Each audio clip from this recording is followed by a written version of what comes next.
question is raised. Like everything in the universe starts with a question. So the question is, if there is a system of white supremacy in place, and it is the most powerful political and religious system on this planet, then the question is raised. Where are the people who are racist? How many of them are there? I mean, is there a handbook somewhere? I mean, a phone book or something similar to that, where you can just run right through the list of all of the people who practice racism, all of the people who believe in racism, and put it into practice in any one or more of the 9 areas of activity on a daily basis, on a part-time basis. Of course, part-time is daily. I mean, you know, anytime you're racist all of the time anyway, because even if you just contribute to racism in a small way, that small way adds up to big things when you put all of the little acts together that each white person participates in who believes in some form of mistreatment of people based on color. So the question is raised, where are these people? Who are they?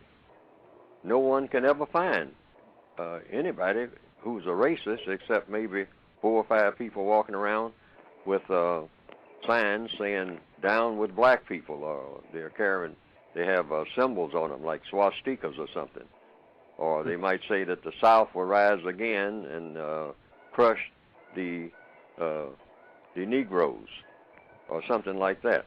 Now, these people are kind of few and far between on a daily basis, so how can it's reasonable to assume, based on evidence, that it's more people participating in the system of racism than the people you see parading every now and then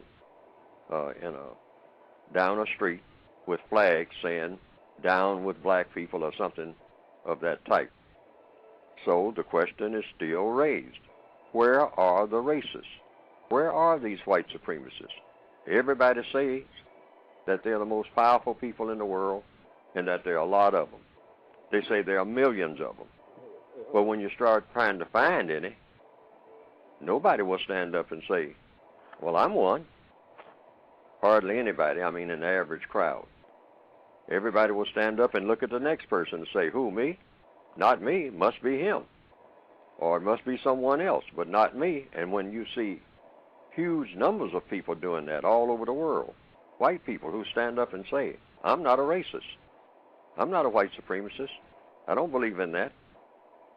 And then you check, and you can't find anybody, hardly, who is a racist. So therefore, it's logical to say, well, since somebody's got to be one, and since no one is pointing out exactly who these racists are, then if you're a victim of racism, you have to suspect that anybody that you pass on the street who is white could be one if the person, and this is very important, if the person is able to be one. That's the criteria until you find out from experience, from example, from long observation, that the person definitely isn't. But you don't know, just sitting on a bus, who's a racist and who isn't. Because it's sort of like an unspoken doctrine that nobody is supposed to be pointed out as being a racist. There's not supposed to be any description of a racist. There's not supposed to be anything about racism unless a person stands up and say, "I'm a racist." But other than that, no one is ever supposed to mention it other than to say, "It's here." And it causes a lot of problems. But you can't find one anywhere. Very strange. Very, very strange.